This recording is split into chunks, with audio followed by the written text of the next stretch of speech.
Hello, everyone. I am Anne Kampf. Welcome to the fourth session of the series Lead, Feel, Connect, a space created to inspire learning, connection, and growth. Today, we'll talk about something that every leader, every team, and actually every one of us uses daily, whether we realize it or not. Storytelling. We are often expected to explain complex ideas very quickly, to influence decisions, communicate impact, and align people. But the truth is that facts alone don't change minds. Stories are how we make meaning. Stories help us understand why something matters, and the stories are how we move each other, a mean that we use to move each other. Today, we are going to learn how to use storytelling intentionally, especially in high stakes, fast moving environments. So, before we dive in, I invite you, everyone watching, to use the chat, share your reflections, ask questions. We will also ask you questions so that we keep it interactive. I am thrilled to introduce my guest, Micaela Blei. Micaela is a two-time NYC Moth Grand Slam champion and the former founding director of education at the Moth, where she designed the storytelling curriculum now used by thousands worldwide. She holds a Ph.D. in education with research focused on narrative identity and storytelling performance. Her stories have been featured on This American Life, The Moth Radio Hour, Risk, and more. Her Audible original memoir, You Will Not Recognize Your Life, was a category bestseller in 2024, and her full length memoir is forthcoming for Harper One in 2026. She has coached hundreds of storytellers from nervous first timers to seasoned professionals. And she specializes in helping people figure out that they are actually very, very interesting. Micaela, I am truly grateful that you are here today with us. Welcome. Thank you so much for having me, Anna. I'm very excited for this conversation. Well, then let's kick it off. All right. I will shoot the first question. Sure. How did storytelling become the center of your work? So I taught third grade, so 8-year-olds, small children, in throughout my 20s. And when I went to grad school, I was always about drama. I was always performing, but I wasn't doing storytelling at all. And when I went to graduate school, I went to a night of storytelling. Um, Honestly, because I could finally stay up late enough to go to an out on a weeknight, because when you teach young children, you have to go to sleep very early. So I went to a night of storytelling, and that night I put my name in the hat to tell a story. I didn't have one prepared, but I put my name in the hat. And that night really changed a lot for me because I saw how powerful storytelling was for connecting with each other, what a fun art form it was, but also how easy it was to get to know each other with telling stories. And so it started me off going to more and more shows, telling more stories. I got involved with working with The Moth, which is the nonprofit in the United States. And actually, it's an international at this point. Doing storytelling with communities and schools and these kinds of things. And it kind of went from there. I changed my research focus. It really became, it felt like a very simple and powerful tool that put together these pieces of my life of education, of performance, and of literature, because I'd studied literature, and it put them all together. And so here I am. That's a nice story to tell. We hear the word story almost everywhere, Yeah, but it's true. it often gets, I mean, confused with giving just background or being personal or telling something entertaining, even, a bit goes into the direction exaggerating. Um, but there is actually a structure to story that helps people understand and care. Could you walk us through on what does a story need? Yeah.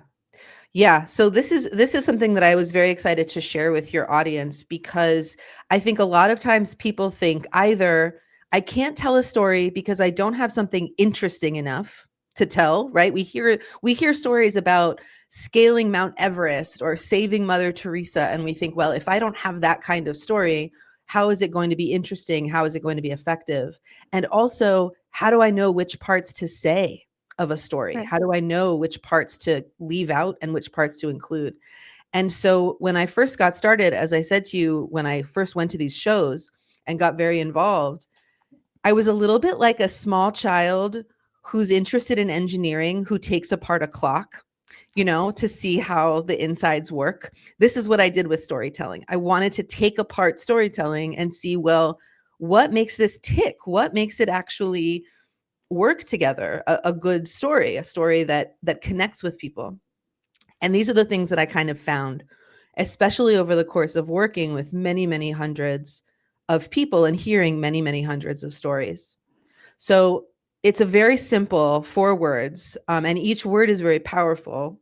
And you can almost use this as a checklist to see if you've got these pieces in a story that you want to tell. This is going to sort of guarantee for you that the people listening are going to understand what you're trying to say. But these 4 things also come into play when we want to persuade people, when we want to convince them to see things the way we want to see. We'll talk about that in a little bit. But first, let me just say each of them very quickly, sort of explain them. The first one is context. And context means, what do you need to know about me, about the situation, before we get into what happened in the story? What is the background that you need? And this is a very strategic part, because if you can tell me enough background but not too much background, then you've set up for me why I'm going to care for about this issue or about this story. Um, so the next one, and that idea of context can be a thing that you need to know about me. It can be a thing you need to know about my project or the Right. project we're talking about. Maybe it's about issues that have happened in the past, right? Like, what do we want to set up before we get into it? It is like setting the scene, right? Exactly. Exactly. Setting the framework. Yeah. And this doesn't have to go in the beginning. Sometimes you want to dive into something and then back up and give the context, but just making sure that people have enough background. And then the other piece of context that I find very interesting, especially for what we're talking about today, is the idea that depending on who you're talking to, that context, what context you need, is going to change. If you're talking to someone who is inside of the project with you, you share a lot of context. You don't need to explain too Right. much about what's happening. If you're talking in a cross-functional team and you're talking to someone who has not been inside of your project, maybe who doesn't have the vocabulary that you do for the technical pieces that you're talking about, you may need to figure out, what context do I need to give them? Enough that they understand and not so much that their eyes glaze over, right? That we want to Right. balance that. Very important. Yeah. Very important, very important. And so the second one is stakes. And this one is, we know the word stakes from literature and from movies, that kind of storytelling. What do we have to win or lose as a result of what's happening here? And again, this is a place where you can both think about it to tell a good story, but you can also think about it for your audience. Mhm. So, in a story, I want to show what I have to win or lose. What is at stake here? What do we potentially get if we succeed at this? What do we potentially lose if we don't? But we also, oh yeah, go ahead, Anna. So it's important to have a clear goal, a Mhm. clear outcome defined. And I think it's important, and please correct me, or Yeah, yeah. um, it's also important to know what are or how is this success defined, Yeah, and exactly. not only I mean not only from the perspective of data. Yep. And right. And the stakes sometimes could be sometimes could have layers. Maybe we want the project to succeed because we want this piece of software to work or this piece of machinery to work. That's one thing at stake.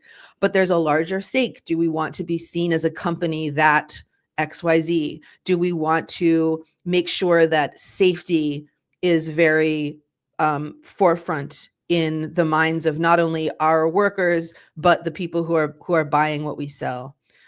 So there's different ways of thinking about stakes. And then you can also think about stakes for the person you're talking to. What do they have to win or lose? And not just about whether the project succeeds, but do they want to look good to their manager? Do they want to make sure that we stay in budget? Like, Mm, what is actually at stake for them, so that as you're telling your story, you can acknowledge those pieces. You can talk about, well, I know this seems expensive and I know that budget is a concern, but here's what we would get for it. And by acknowledging their stakes, they get to feel listened to, they get to feel really seen, right? So you can use stakes in a lot of complicated ways in that. right. The third one is change. And one of my very close colleagues, Kat Coppett, who's an incredible trainer in all of this stuff, Kat talks about the definition of a story is something was true, something happened, something new was true. It's as It's a simple great as that. definition, It's a simple but really, really great. super powerful, right? I mean, she's brilliant. So this idea that all you're really doing is explaining a change. At its heart, that's all a story really is. And it might be a change that hasn't happened yet. It might be you're promising a change, right? Something Mm, new, something is true right now. If something happens, something new will be true. That is a promising story, right? That's a very yeah. convincing story to bring to someone. Um, and so thinking about what the change of your story is, if you're telling something, what is the change you want to see? What is the change you want people to understand happened? Maybe you're giving an example of something that has happened in the past that worked, and you're trying Mm, to convince us to do it again. So you want to show us that positive change. And then the final one, and this one is very, very murky. So if there's a lot we could talk about with the final one, theme. I think of theme as an editing tool. I think of theme as the way to make sure you don't go on talking forever, because sometimes we don't know which parts to include and which parts not to. But if we know that there's one thing we're talking about, what is this story really about? Am I talking about budget and that's it? Am I really just talking about this, the my need to be respected if it's a personal story? mm, Then I know what to leave out, because if something that doesn't have to do with that theme, I don't need it. And so it can help you choose which details you're going to use and which details you're not. And so I feel like these four, they don't make a complete story. We can talk about the shape of a story a little bit, but these four can be really, you can sort of ask yourself these questions as you're thinking about something you want to communicate, and you can get to some very interesting and very persuasive details. right. Um, I I find it very, very useful because I like structure. In the Mhm. same time, I like to be creative, and what you are showing us now, it's a very good structure. It's a very good checklist. Even if I was telling in my previous session that I am not necessarily a fan of checklists, but in this case, this checklist allows us also to be creative and not to deviate Exactly. from the goal. Exactly. I don't know if you have this where you are, but do you have bowling? Like you like lawn Yeah, bowling or yeah, okay. yeah. So in the United States, I don't know if you have it there, but sometimes if it's a beginner bowler, they will put these bumpers in so Yeah, that we do have it. Yeah, yeah. So I think of this as the bumpers. It's just to make sure you're going to get there. It's not it's not a rules, it's not a it's there's nothing very strict about it. It's just to keep you in line a little bit, to give guidance. to give guidance. Exactly. Yeah. Um, Talking about the theme Mhm. brought me a question to my mind. What is the common mistake or the most common mistake that you observe people make when opening a pitch? I think sometimes people there's two really very common ones that I see the most.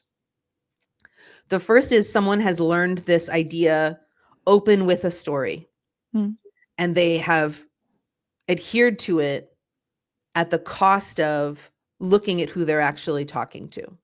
That they know they have to open with a story, that no matter what, they're going to open with a story. They're going to tell, even if the people in front of them are already they already want to just hear the details. They're not being responsive to the people in front of them. And sometimes people will leave pitches, will leave a little bit of stuff on the table with a pitch because they were too concerned with what they already had planned and they're not able to be responsive. Oh, these folks don't need that story. They actually need to see the details already. And maybe I can do the story at the end, to be able to change things around. That's number one. So to be able to really see who you're in front of. And sometimes it is time for a literal story. This one time I did this. And sometimes it's not. And that's okay. That's number one. Number two, I think that, and it's a little bit related. I mean, I think a lot about audience when I think about storytelling for yeah. impact in this way. Because number two is either over explaining or under explaining the details of what you're talking about. So I'm a mentor for Yale University has a startup incubator for students who are starting businesses, who are entrepreneurs. And sometimes they're incredibly technical. They're creating new kinds of protein that they want to sell in food deserts, or they're really scientifically technical, but who Mm, they're trying to get funding from are not the technicians. right. And the mistake that I see them make most often is to either spend 4 slides explaining the technology. No one cares. No one actually wants to know the technology. They want to know what the impact is going to be. They want to know what is going to happen with the protein. They don't actually care about how the protein works. Either that, or to skip it completely and Mm, just say, trust me, it works, and then continue.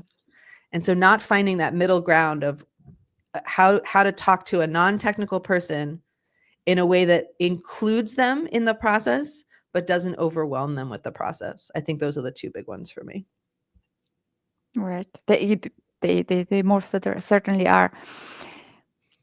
In a very short pitch, let's say in a 5-minute pitch, Yeah. where should a story begin to capture attention without losing authority? I think that where should a story begin? I mean, I do think the story should begin with the speaker. Yeah. No, what I mean is to let us know where you are in this idea. So even if it's a tiny a tiny mention of yourself, it doesn't need to be, like I said just now, it doesn't need to be a whole anecdote about yourself, but Mm, even just including yourself. When I saw this, I realized. It can be as simple as that. As long as you're using the word I at least once, I think that that can be really effective, because you want to engage your audience, and you do have information that's going to speak for itself, I'm sure, but you do want to make sure that they understand you are a real person standing in front of them. And that's one of the pieces of a personal pitch that can be game changing, is and for a short pitch, not needing an entire anecdote, but putting something of yourself into it, I think can make a big difference. And I think it brings also more credibility if you position yourself Yes. in a way that it's relevant. Yes, absolutely. If you can place yourself in some way in this work, then people are much more likely to understand or believe the work, versus if you're saying, I know they tried this over, over at this other company Yeah. and I saw it work. That doesn't tell me a lot about what's going to be effective about you. How can or how do you communicate stakes without sounding dramatic? Such a good question. Right, because our tendency is to go, trust me, this is so important. Yeah. Trust me. Everything is important and must Everything is be done important. yesterday. Yes. So I think that in writing and like in both literary writing and other kinds of writing, there's this adage, show, don't tell, right? And it's a little bit overused, this phrase, show, don't tell. It's almost lost its meaning, I think. But in this case, I think it's very key, because if you say to someone, this is important, you're asking them to trust your judgment that it's important. Mm. So whether they believe it's important depends on whether they believe you. However, if you show them something and let them make the conclusion whether it's important or not, they don't need to trust you or not. They can trust their own eyes and ears. So that's why showing something and demonstrating, and that's a place where data actually is really effective, Right. as long as you're telling the right story about the data. So I'll give you an example that I love to give about how to show stakes. When you have to fix your teeth, you have to wear a retainer, right? You have to wear, and they're very expensive.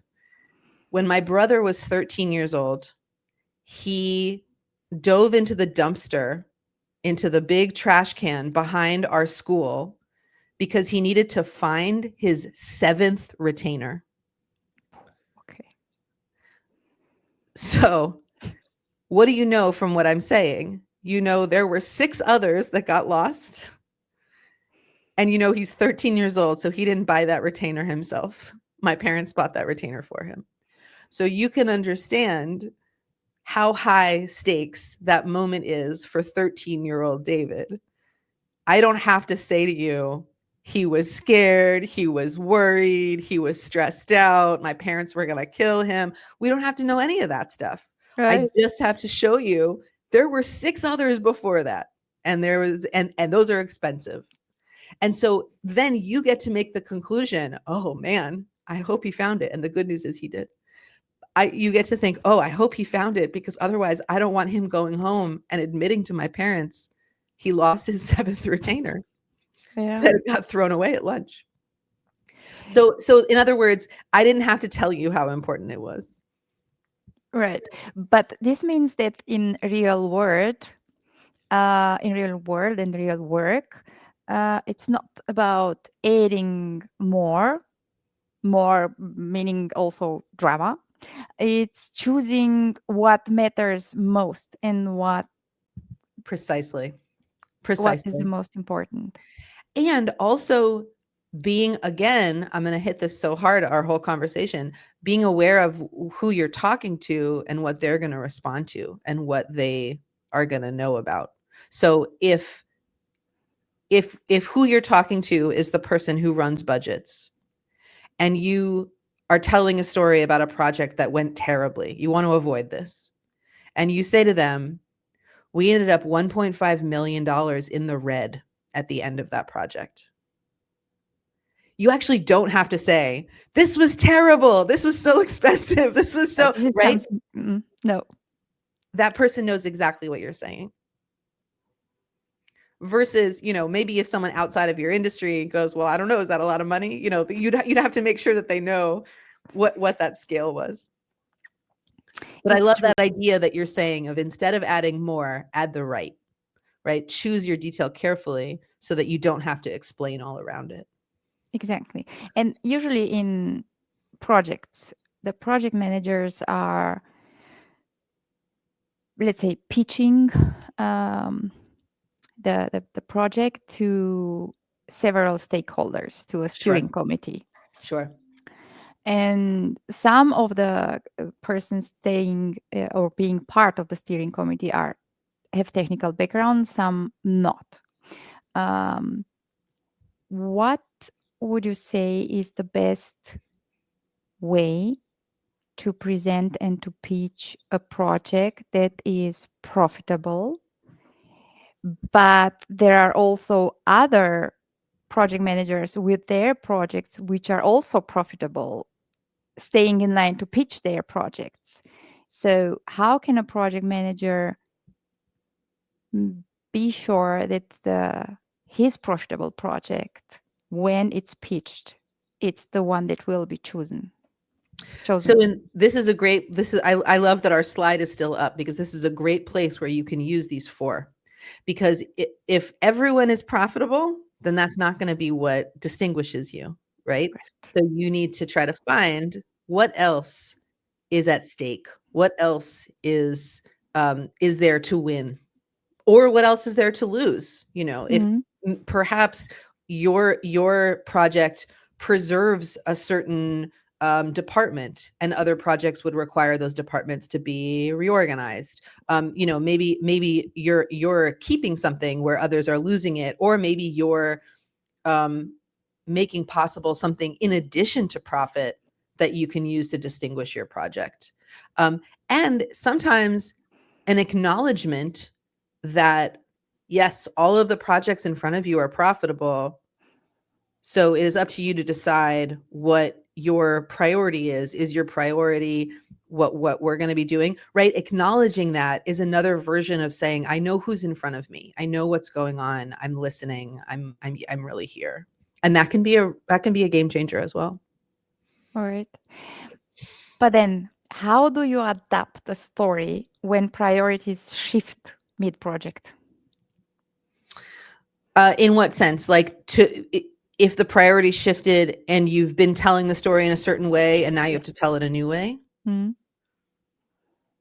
I think it depends what kind of story it is. I mean, stories happen in a lot of different contexts here, right? They happen in pitches, they happen in presentations, they also happen in project proposals, right? Like right. it might not be a spoken story, and so in certain ways, you want to remain, and it's one of the reasons why I don't really love a script for a story, because I want people to feel flexible to adjust, to add details, to take them away. You can start with, here are the basics of my story, and now here are the details I could add, or here are the details I could take away. And if you have sort of like almost like Lego, you can sort of like put things together in different ways and take them apart. Um, Mm, I think that can be really helpful. Then you can feel much more flexible. If your project is shifting, your story will have to shift. shift. Right. Right. Yeah. So what kind of story turns a good idea into a strategic opportunity? Can you give me an example? What do you mean? Um, well, as you mentioned previously, the students you are coaching, they are developing new technologies. How can those students convince an investor that what they are doing is not just a good idea, but it's a strategic opportunity for them to develop themselves, to create a better image of themselves, to get profit? I mean, I think you're answering your own question, right? That Yeah. that it really becomes not about the project, but about the investor. Right. And about the outcome and the benefits that the investor or the stakeholders or the Exactly. company will have at the end of that Exactly. Yeah. project. We don't make decisions with money in a vacuum. We don't make decisions with money because, oh, this is gonna, if you are responsible to shareholders, if you're responsible to other investors, if you're responsible to your investing partners, then you can't simply say, this is a good idea. I like this, so Right. I will do it. You have to have there has to be other advantages to that investment. And so the job of the person pitching is to point those out, is to make it as easy as possible. I mean, one thing, the experience that I have with this, I'll be very open. I'm not in your field. I'm not a technician. I'm not an engineer. I'm not a manager in a company like this. However, as the director of education at the Moth, I was responsible for fundraising $500,000 a year. And that was something that I needed to try to do with grants, with individual donors, with organizations that I was partnering with. And I developed a series of strategies. First of all, having been being a storytelling nonprofit, it was very helpful. We had a lot of stories to tell, and we were very good at it, and that really helped. But we also made it a habit to make it as easy as possible for people to go to whoever was above them. So we Mm, provided them with language. We showed them how they would convince people so that they were now fighting with us instead of agreeing or disagreeing. So we sort of got them onto our side and said, here's what you can say to your board. Here's what you can say to your investors. And we literally provided them with sometimes written, like I would email them and say, you can forward this to them or those kinds of things, making it as easy as possible for them to not only understand what was at stake for them, but exactly. giving them the opportunity to do something that made them look good. Exactly. That's why, that's the reason I insisted with my questions now, because the stakes are very important. To Yes. know what are the stakes and to know who are your stakeholders, your audience, Yep. it's very important. Yep. Yep. And if you know that the person you're talking to needs a win in their own team, you can offer them the opportunity to be that win, to have that win by Yeah. investing in or choosing your project. Yeah. I think that kind of individual attention to who you're talking to is the part of storytelling that takes it from entertaining to impact. Right. Not every potential storyteller, not every leader, not every project manager, not every team member is, let's say, metaphorically speaking, loud. Sure. And storytelling, it's not about the volume, it's about clarity and presence. So, how can introverted persons use the story to show confidence without overselling it? So I think it's a great question. And I think it's one of the things I love the most about storytelling is that it's not stand-up comedy. Right. And it's not even violin concertos. Like it doesn't require us to be a certain way.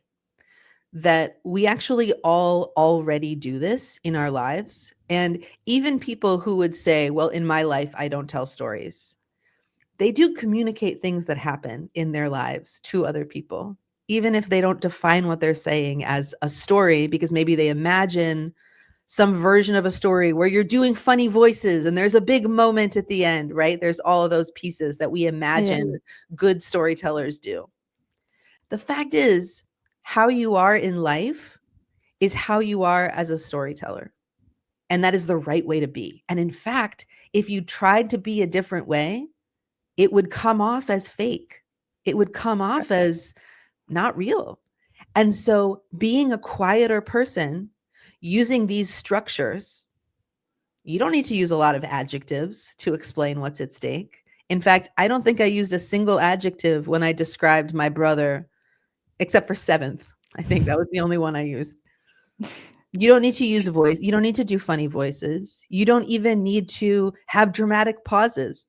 And in fact, if you tried to and you don't do that in life, people would go, well, why are they performing now? Like, what's going on? Right. So Yeah. being honest as yourself and using the structures of storytelling, but not worrying too much about the sort of presentation of storytelling, I think can allow you to use the power of this for persuasion without worrying too much about, and listen, public speaking is another piece of this, right? There is a Right. certain amount of, we want to make sure that you're loud enough and all of those pieces. I don't really talk a lot about that stuff personally, just because that's not where my expertise lies.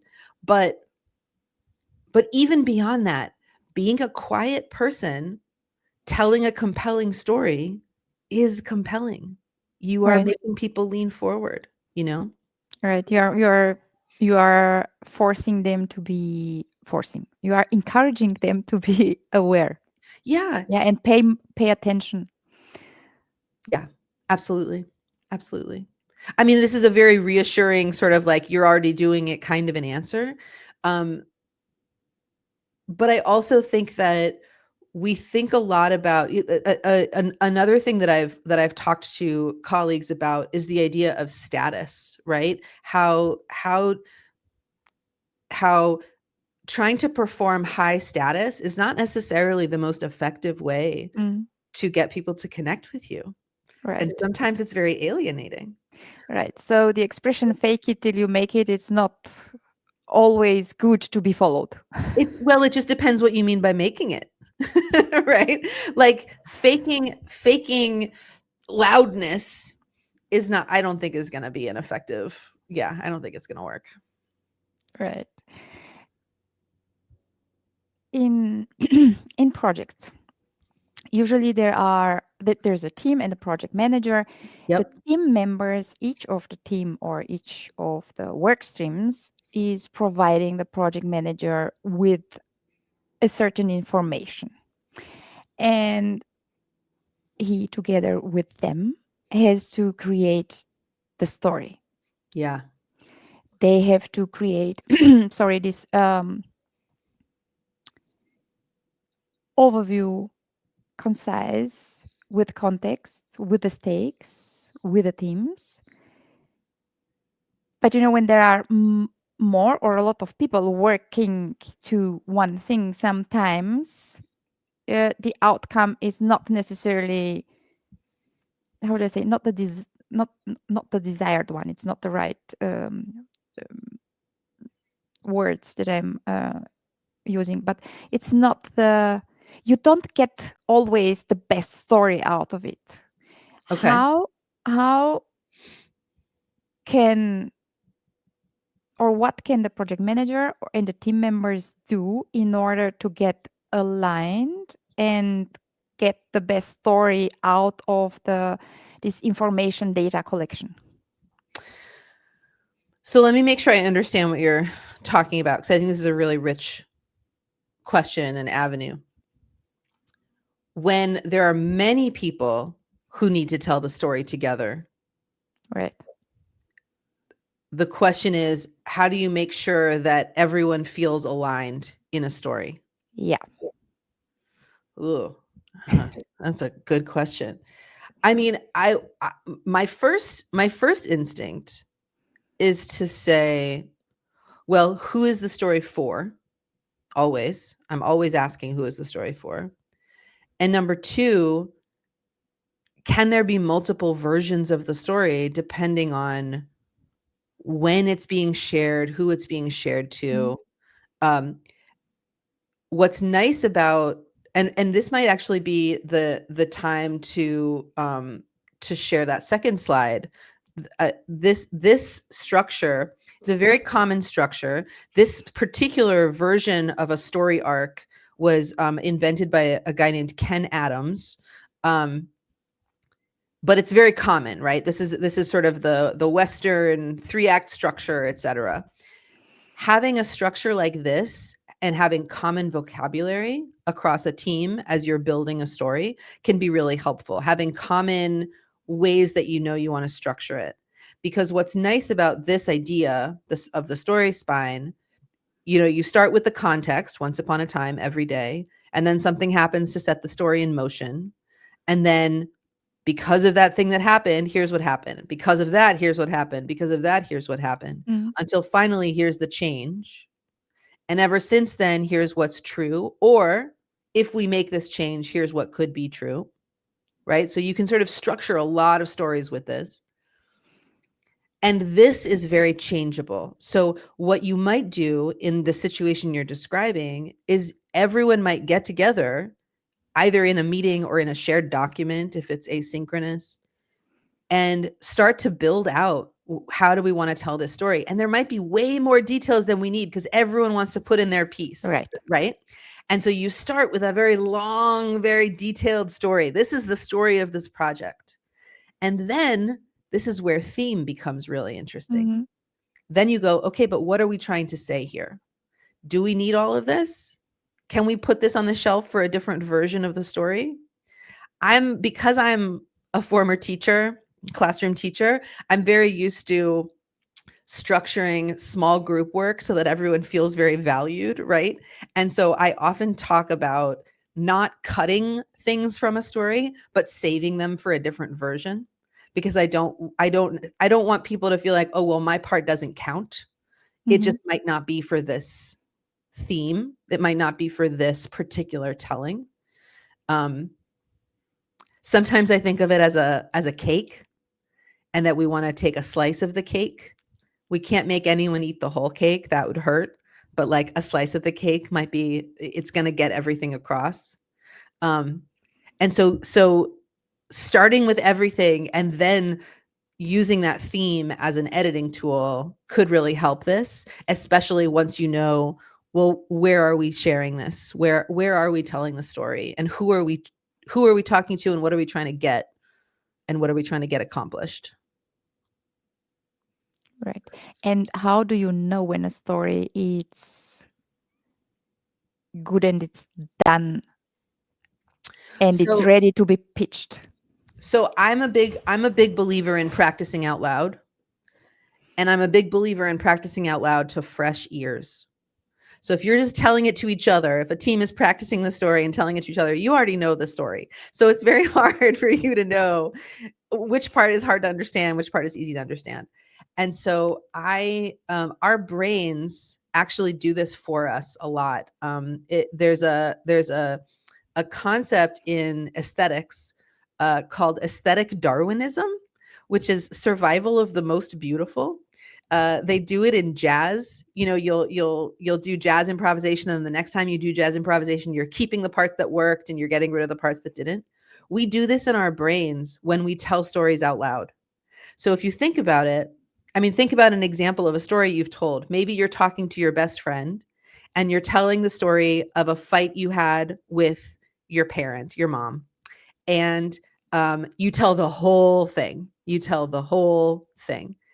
And you tell every detail, and you talk about how, what you were wearing at the time, and you have a little digression about that store you went to together, right? You tell the long version. Yeah. And then later you're out to lunch with your niece, and you're trying to give your niece advice because she's having a fight with her mom.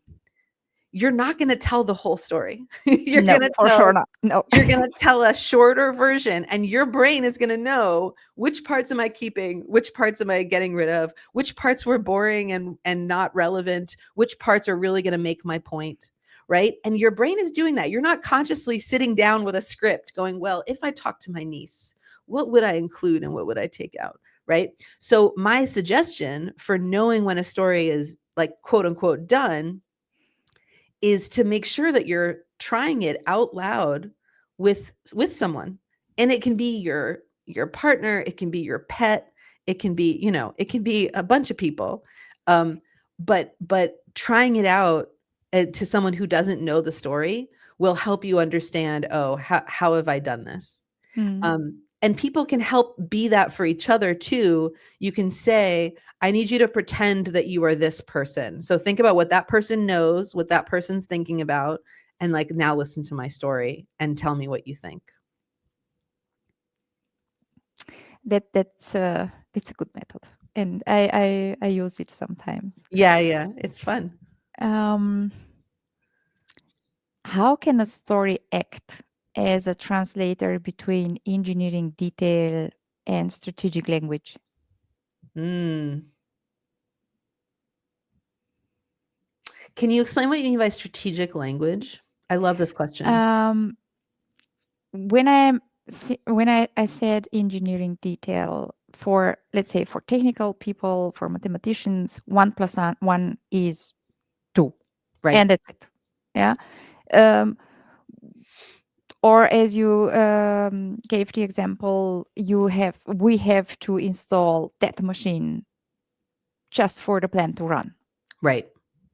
Um, strategic language is, again, how can we pack this very dry story, 1 plus 1 is 2, in such way that it's not a noise and not just an information for the ears of our stakeholders. Yeah. There are a couple of questions you can ask yourself. So one question is, and what does this mean for us? And what does this mean for us? Mm, It's almost a so what? 1 plus 1 is 2. And that means that when we try to, that you sort of get to the next step. Then the other one is, and what does this change? You can come back to that question of change. So uh, this machine is necessary for this factory to run. And what does this change? Well, this changes the strategy that we're going to use for choosing which machines to put in when. Because this means that if this machine is the one that is necessary for the factory to run, this needs to be the first one we put in, yeah. right? So If you ask yourself the like next level up question, then you'll get the so what. right. Yeah, So one of the questions could be also who would benefit I love that question. Yes. after we implement this change? Yep. Who and how? And who is at risk if we don't benefit, if we Right. don't implement this change? Right. I think that those are one of the most important questions to ask I think that's right. in those situations. I think that's right. Mm, That's a great way to put it. It's a great way to think about it. what's the one sentence that links emotional why to the business rate of return? What's a business rate of return? It's the profit we get after, implementing, let's say, a project and paying all costs for the implementation of the project. It's the benefits that we get afterwards. And so what's the emotional why in this situation? Um, well, we can, or in some situation, people are, it's my projects. Project managers, engineers get emotionally involved. Ah, yes. It's with heart and soul in Yep. their technical part. Yep. I mean, it's such an interesting question because we've been talking so much about the audience's why, the Yeah, listener's why. And this question turns us to, well, what about our why? What right. about our piece? And this is a place where the power of storytelling really actually is what you need. Because a story, a well-told story, what it does is it makes a listener feel and empathize with the experiences you are having. It makes a listener put themselves in your shoes. And so if you can describe what happened for you when you discovered the impact of this project, what happened for you when you discovered that this was worthwhile and here's why it was, and you can effectively get them seeing the world through your eyes, then you're connecting them not only for their own stakes of, well, this is what the rate of return is going to be, this is what we're going to do, but also, and this is why it's worthwhile. I see what she's saying. I see what she means. And to do that, I mean, all of these tools that we've been talking about work for that, right? And that's when you're showing what was at stake for you. There's something that I call the Narnia effect, which is when you walk through for someone before you discovered the worth of something into discovering the worth of something, that's the change that you're expressing so that they follow you on that journey. So maybe Yeah. they're starting with, why is this important? And you go, I know, I was there too. I started with, why was this important? And then here's what happened, and here's what happened, and here's what happened. And I realized, here's why this is important. And they've gone with you on that journey. So I think those are places where, like, sort of pure personal storytelling, bringing it to yourself and Mm. sharing your own journey with whatever your emotional why is, connects it to, and of course, why this is worthwhile for you, but here's why this has been worthwhile for me. Correct. Um, what visuals, based on your experience, clarify instead of distracting? Oh, this is a question I'm asking myself all the time. I don't know that I'm a great slide maker. I think I'm always a fan of less versus more. Mm. And I use slides in a sort of classic presentation. I tend to use slides just to punctuate, not to augment. I try not to put new information on a slide. Um, I want it to be something that people can look at while they listen to me without feeling split. Um, but I don't know that I'm an expert on visuals. I would love to be, but I don't know that I'm great at them. But I wanted to note, I know we only have about 9 minutes left. I wondered if you wanted to open it up to questions or if you had other things we wanted to try to talk about first. I love this Uh, conversation. Me too. I'm really enjoying it. We, I mean, we are welcoming questions and comments from our audience. So if you are there live, please just Yeah, write down what are your thoughts. What was one thing that you stumbled upon related to storytelling? What's something that you did or someone in your proximity did very well and you remembered it and you would like to share it with us? and we can keep chatting if people are shy. We don't mind if we are going to keep talking. But yeah, if you want to stick something in the comments, we'd love to address it. Right.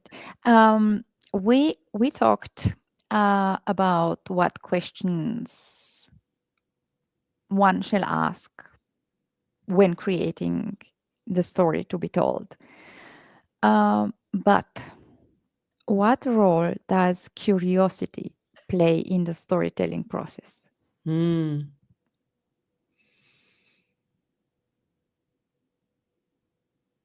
I have an answer, but I'd love to hear your answer as well. I think that's a very specific question that I'm getting to understand how your brain works, Anna, and I'm very excited to hear your thoughts. Um, I think that curiosity is obviously incredibly important, but it's also curiosity about structure, curiosity about how do I get something across, and not just what am I saying. All right. So yeah, those are where I think it goes. What do you think? So for me, I'm by education very structured. Hmm. On the other side, I think because I studied physics and then the way my career developed, and because of the kids, I started to be also a lot more creative. Mm, Um, and for me, it's important to have a red thread, so to know where I start and what should be the outcome, where I should land. sure. Uh, and it's important to have rules, but for me, rules are not like cages. For Right. me, rules are giving me a structure, but also a way of challenging me to be creative. Yes, I agree. So when I ask you the question, that question, for me, curiosity, what role plays curiosity in storytelling process is you can build up a story based on facts, based on strictly what you know about the audience and the stakeholders. But I think it's always better or good to be curious on if there's another way to bring that story alive Absolutely. and keep its essence and get the goal. Yes. Because otherwise, if it's just structure, structure, structure, and you build your story almost the same as your colleagues build it, just because, I don't know, the stakeholders or the potential investor liked it, it Yeah. might get boring.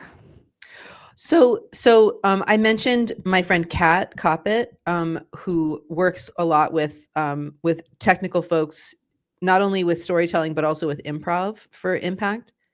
Um, and one of the ways that she frames this, which I really appreciate, is high fidelity and low fidelity stories. Mm. So there are sometimes stories that are high fidelity that you're telling that are very close to the context you're in. You're talking to a cross-functional team making machinery, and you're telling a story about a different cross-functional team that made machinery. That is a very high fidelity story.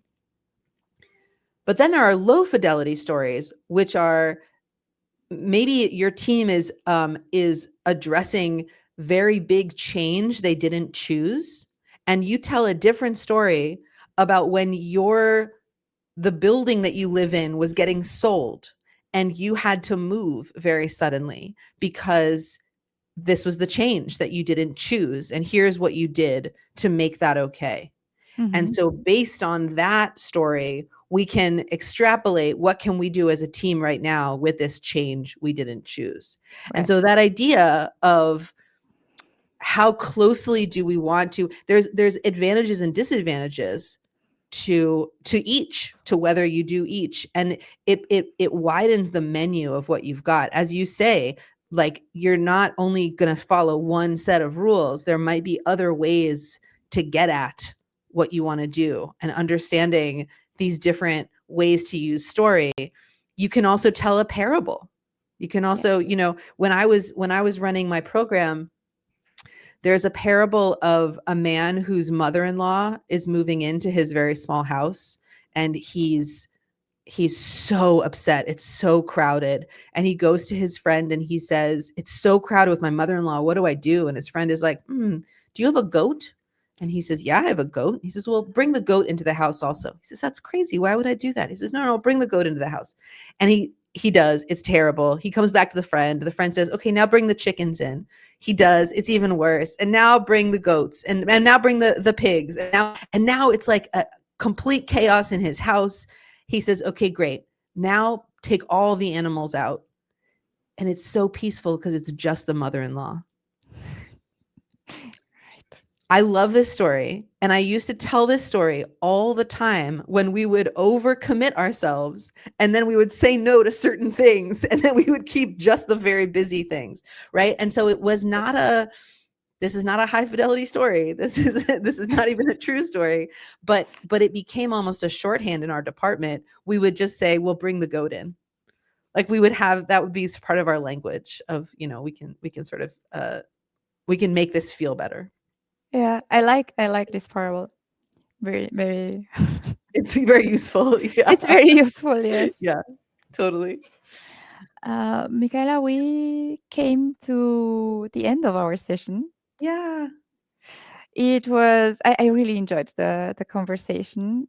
I Me find it too. was great energy. Thank you for your insights, your generosity, and the clarity you brought today to us. Thank you, everyone who joined us.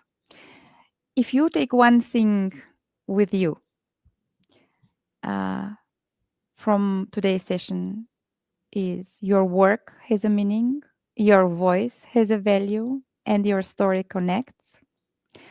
Remember, the next session is on the 4th of December at 5 p.m. Central European Time. I will have as guest speaker David Langiuli, who's executive coach, Jiu-Jitsu world champion, and author. Until then, stay curious, stay connected, and keep leading with purpose. Thank you very much. Thank you so much. Bye, everyone. Bye.